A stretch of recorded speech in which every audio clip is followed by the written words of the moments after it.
दोस्तों, Hindustan aeronautics limited और L&T consortium ने न्यू स्पेस इंडिया लिमिटेड से 840 करोड़ की कीमत पर 5 PSLV रॉकेट बनाने का कॉन्ट्रैक्ट हासिल कर लिया है। ये PSLV रॉकेट का निर्माण करने के लिए इस तरीके का पहला एंड टू एंड कॉन्ट्रैक्ट है। हिंदुस्तान एरोनॉटिक्स लिमिटेड और L&T कंसोर्शियम ने ये बात साफ तौर पर कही है कि वह केवल 2 साल के अंदर ही पहले PSLV रॉकेट को डिलीवर करने के लिए तैयार हो जाएंगे और इसरो की मदद से ये काम और तेजी से किया जा सकेगा। किसी पब्लिक सेक्टर यूनिट के द्वारा इस तरीके का ये पहला ऑर्डर है। PSLV रॉकेट का निर्माण करने के लिए हिंदुस्तान एरोनॉटिक्स लिमिटेड और L&T कंसोर्शियम ऐसा करने के लिए 52-48% की पार्टनरशिप बनाकर चल रही है, जिसमें majority share Hindustan aeronautics limited के पास रहेगा। दोस्तों, PSLV रॉकेट का निर्माण करने के लिए ये कंसोर्शियम इसरो की मौजूदा फैसिलिटी का इस्तेमाल करेगा और ये चीज गवर्नमेंट द्वारा चलाई गई GOCO यानी कि government on contractor operated model के तहत की जाएगी, जिसकी बदौलत अब भारत की पब्लिक और प्राइवेट सेक्टर कंपनियां भी सरकारी फैसिलिटी और फैक्ट्री का इस्तेमाल कर सकती है इस तरीके के उन्नत अंतरिक्ष प्रणालियों का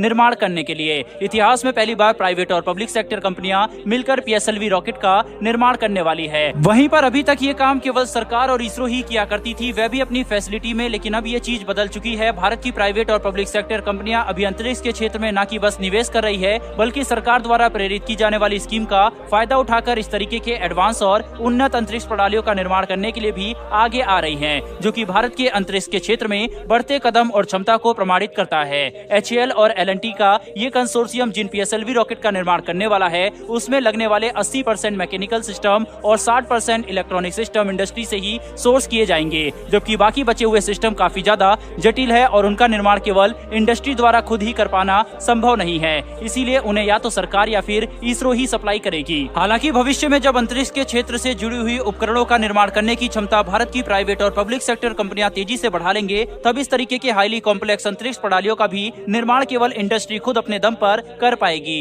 इस साल जून के महीने में ही सरकार ने 10 इन ऑर्बिट कम्युनिकेशन सैटेलाइट को NSIL को ऑपरेट करने के लिए ट्रांसफर किया। वहीं इतना ही नहीं, बल्कि सरकार ने NSIL का शेयर कैपिटल भी 1000 करोड़ से बढ़ाकर 7500 करोड़ कर दिया। NSIL अब एक फुल फ्लैश सैटेलाइट ऑपरेटर की तरह काम करने वाला है। साथ ही अब ये कमर्शियल स्पेस एक्टिविटीज को भी ध्यान में रखेगा, ताकि भारत के अंदर प्राइवेट और पब्लिक कंपनियां अंतरिक्ष के क्षेत्र में ज्यादा निवेश करे, जिससे भारत के अंदर स्पेस रिसर्च को बढ़ावा मिलेगा। साथ ही अंतरिक्ष से जुड़े हुए उपकरणों का निर्माण करने के मामले में भी भारत की प्राइवेट और पब्लिक कंपनियां काफी तेजी से विकास करेंगे। वहीं पर दोस्तों, सबसे अच्छी बात तो यह है कि NSIL काफी सफल रहा है। दरअसल साल 2020 से साल 2021 के बीच में NSIL ने 432.67 करोड़ का रेवेन्यू जनरेट किया था, जिसमें से NSIL को 121.84 करोड़ का मुनाफा भी हुआ था, जिससे हम ये बात साफ तौर पर समझ सकते हैं कि NSIL एक सफल कंपनी बन चुकी है, जिसका मुनाफा करोड़ों में है और ये भारत के लिए काफी अच्छी बात है। बहरहाल दोस्तों, बढ़ते हैं हमारी दूसरी खबर की तरफ। तो दोस्तों, ये खबर भी काफी अच्छी है। दरअसल भारत ने अब एक बहुत बड़ी सफलता हासिल कर ली है।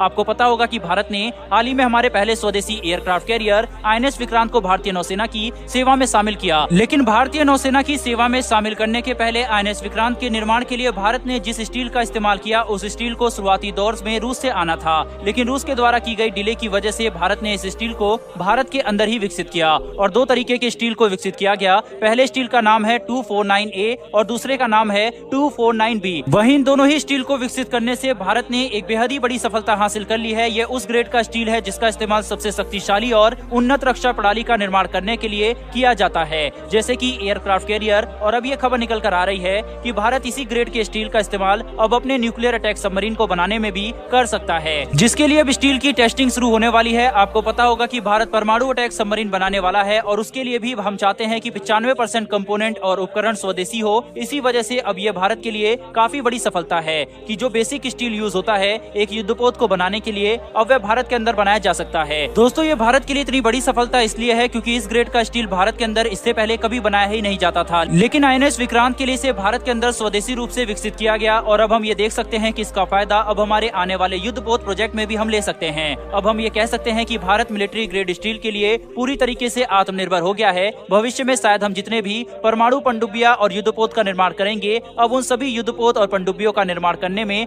भारत स्वदेशी स्टील का ही इस्तेमाल करेगा, जो कि काफी गर्व की बात है। बहरहाल दोस्तों, इस वीडियो में इतना ही, लेकिन डिफेंस क्षेत्र में भारत की बढ़ती शक्ति के लिए कमेंट बॉक्स में एक जय हिंद लिखना ना भूलिएगा। साथ ही हमारे आने वाली करना चाहूंगा इस चीज की कि जिस तरीके से भारत आगे बढ़ा है और आत्मनिर्भर बना है, युद्ध पोत से लेकर भाई सबमरीन सब अपनी इंडिया में अब इंडिया खुद, और वो जो